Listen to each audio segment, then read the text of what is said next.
Salut à tous, c'est Pang de la chaîne, bienvenue sur cette vidéo qui aujourd'hui va parler de gestion des strokes, c'est-à-dire des unités de reconnaissance et ou éventuellement de la non-reconnaissance de cette absence qui, pour certaines personnes, semble être la chose la pire. Alors, ces sémantiques-là, c'est des sémantiques que vous retrouvez en analyse transactionnelle et en l'occurrence, tout ce qui va être associé au mot stroke, tout ce qui est reconnaissance, etc., c'est un élément que Eric Berne avait mis pas mal en valeur. Et il partait d'un postulat que je vous ai déjà de nombreuses fois partagé. Il n'y a rien de pire que de ne pas avoir de reconnaissance. C'est-à-dire que une personne qui n'est pas reconnue, qui est mise au banc, et là on peut revenir vraiment sur des notions de psychosocial qui nous entraînent dans la réflexion de se dire j'ai besoin que le groupe me reconnaisse d'une façon ou d'une autre pour que je puisse exister et parce que le groupe me reconnaît, je suis pas en danger, j'ai un minimum de sociabilisation qui fait que je pourrais m'en sortir. C'est très primitif comme manière de fonctionner, mais c'est ce qui fait que nous sommes des êtres sociaux et qu'on fonctionne plutôt bien comme ça. Cette peur fondamentale de ne plus faire partie du groupe, de ne plus être reconnu, va entraîner un gros blocage chez beaucoup de personnes. Certes, parce qu'il y a ce programme certainement inconscient qui est là, qui est primitif, hein, et parce que aussi il y a cette possibilité que socialement on ait l'impression qu'on ne reçoit pas les strokes, les reconnaissances qui devraient nous être dues. Donc parfois, certaines personnes vont dire, mais en fait, je suis pas reconnu dans mon travail, c'est-à-dire je suis inexistant dans mon travail, alors qu'en réalité, ils reçoivent des strokes, mais qui sont des strokes négatifs. Quelqu'un va dire que ce que tu fais, c'est pas assez, pas suffisant, pas bien, etc. Ce qui est une reconnaissance. Dans l'absence de reconnaissance, c'est vraiment la notion d'être, de disparaître. Vous savez, c'était cette personne qu'on met au banc de la société, au banc du système, et qu'on isole et auquel on ne donne pas d'interaction. Et on sait avec beaucoup d'expériences sociales que c'est quelque chose qui rend un peu fou. De plus, on sait également que il est souvent préférable pour la psyché d'avoir une reconnaissance négative que pas de reconnaissance du tout. Et aujourd'hui, dans un monde qui est bardé de besoins de reconnaissance de plus en plus léger et virtuel, numérique, on observe que la plupart des personnes choisissent des thèmes de vidéos, d'images, pour choquer les gens, pour créer un buzz qui est la plupart du temps issu de d'unités de reconnaissance négative, de critiques, de jugements, etc., etc. On préfère vivre avec des injonctions négatives que de vivre sans reconnaissance, c'est-à-dire, on pourra le remettre sur notre vision numérique des choses.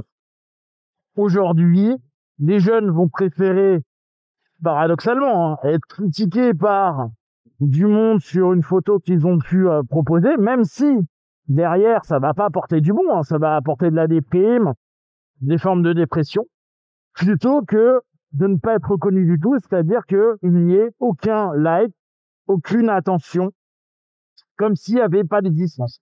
Qui là aussi va emmener dans une forme de déprime. Sauf que d'un côté, il y a quelque chose qu'on peut faire, nous en tant qu'accompagnants, et se dire on peut simplement te montrer qu'au moins il y a un centre de quelque chose sur toi, c'est-à-dire que socialement il se passe quelque chose, même si c'est négatif, alors que quand il n'y a rien, la personne va très rapidement se dire qu'elle ne sert à rien et qu'elle peut être effacée. D'ailleurs, pour rappel, souvenez-vous que les boucs émissaires, les personnes qui reçoivent les critiques, les insultes et autres du système, des gens et des groupes sociaux, sont des éléments nécessaires dans nos modèles de société et dans le modèle humain de la société. Ça permet en tout cas, ils ont un rôle. Ça permet pas mal de choses, mais ils ont un rôle. Donc, on revient sur cette notion de reconnaissance. Beaucoup de personnes ont l'impression qu'ils ne sont pas reconnus, alors qu'en réalité, ils sont reconnus de façon négative. Et ce qui va être intéressant, c'est de se poser la question de comment je peux me libérer de cette notion de reconnaissance. Des personnes qui vont dire « Oh, ce que disent les autres, on en a rien à foutre ». Je pense que l'idée est bonne. Je pense que aussi derrière, c'est quasiment impossible pour la plupart des gens. Quand je dis la plupart, là, on doit être à 95%. Pourquoi? Parce que, à moins de les nier, c'est-à-dire de faire un évitement du retour de la reconnaissance ou de la non-reconnaissance, mais dans ce cas-là, ça veut dire qu'on est quand même dans une dynamique proactive de ne pas regarder s'il y a des likes, des dislikes, si les gens parlent sur vous, que ce soit au boulot, dans votre vie privée, dans votre vie sociale, etc. Et du coup, que vous restiez dans la non-connaissance de ce qui est quand même dit exprimé, c'est quand même savoir que cet élément-là existe et qu'il a il peut avoir un impact psycho-émotionnel.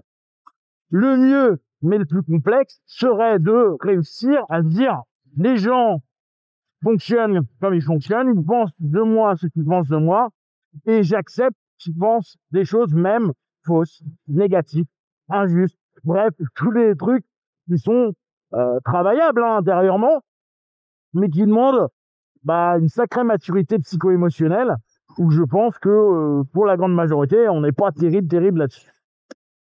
Du coup, on a aussi une réflexion à se poser, à se dire, malheureusement, à cause de ce formalisme de pensée, on risque et on a très souvent des personnes qui n'expriment pas ce qu'ils sont, qui se permettent pas d'être, par exemple, mis en lumière. On pourrait même aller plus loin et à dire qu'ils ont peur de prendre leur place ou d'avoir ne serait-ce qu'une place, d'être vus par les autres. Et pour une raison simple, qui est la peur d'être rejeté du système. Et quand on prend un tout petit peu plus de temps pour parler à ce sujet-là, c'est la peur d'être dans la critique, c'est-à-dire de recevoir des strokes négatifs. Et comme je vous disais, il y a parfois cette confusion. Certaines personnes qui disent en fait, on prend pas attention à ce que je dis, alors qu'en fait, les gens vont simplement dire ce que tu dis, on s'en fout, c'est de la merde. C'est assez différent de ne réellement pas vous écouter. Rien, c'est-à-dire zéro feedback, zéro stroke. Ce qui est quand même assez rare, hein, mais qui peut arriver. On pourrait l'avoir, on va dire, d'un point de vue... alors, c'est moins le cas aujourd'hui, mais des parents avec les enfants, où en gros, ce que tu dis, toi, à l'enfant, ça n'a pas d'existence dans le cadre adulte, donc on s'en fout, on prend pas en compte. Du coup, comme je vous disais, ça nous fait perdre des gros potentiels de personnes qui pourraient, si elles réussissaient à s'assouplir à ce niveau-là, c'est-à-dire à accepter qu'effectivement le fait qu'elles soient mises en avant, alors mises en avant, ça ne veut pas dire à la lumière du monde entier, avec des millions de followers et de fans à travers le monde, hein, juste être vu, savoir que les gens existent. Alors c'est un des gros paradoxes, hein. C'est je ne veux exister en réalité que parce que les gens me voient en positif. Par contre, je ne veux absolument pas exister si c'est pour avoir une critique. Et avec inconsciemment cette peur de mais il faut absolument que je sois quand même reconnu, sinon je n'existe pas. On va avoir à ce moment-là la possibilité de travailler soit par de l'auto-hypnose, de la méditation, du travail personnel, soit avec un accompagnement, à aller petit à petit accepter que ce que l'on va faire ne va pas être parfait, ne va pas être juste, ne va pas être bien, et que même si ce que l'on pense qu'on a fait a pu être validé par des gens, d'autres vont pouvoir toujours le critiquer, et que parfois ce que l'on pense être bon n'est simplement pas considéré par les autres comme bon. Et accepter ce formalisme social de ne pas être universel, que nos idées sont pas forcément appréciées par tout le monde, et que en plus il y aura des strokes négatifs et que ce dernier peut être géré, et c'est ça qui va être le plus important. Il peut être géré, ça veut pas dire bien digéré, hein, mais il peut être géré le mieux possible, comme parfois avec la douleur ou la tristesse, vous la gérez, c'est pas forcément que vous avez plus mal et que ça vous blesse plus. Eh bien, à partir du moment où on commence à ouvrir cette perspective et faire comprendre que c'est pas le fait de ne pas exister qui pose problème, mais une espèce de notion interne qu'on pourrait dire un petit peu égotique de bah oui, tu seras pas parfait, tu seras pas considéré, tu seras pas mis en valeur de façon positive, et que ça, bah oui, c'est comme ça, et ça fait partie de la vie. Si les personnes arrivent à accepter cette notion-là, il y a un vrai euh, potentiel et une vraie marche dans la vie, aussi bien privée que professionnelle, qui est mise en avant. Et ça sera pas j'en ai rien à foutre des autres, c'est bah je prends en compte ce que les autres disent, mais quand je dis en compte, c'est je sais que c'est dit, et mais de toute façon je peux rien y faire, et donc je vais avancer avec ces critiques, euh, tout ce qui va être considéré, et si éventuellement il y a un truc constructif, je le prends, mais sinon bah tant pis, et je continue à avancer dans ma vie.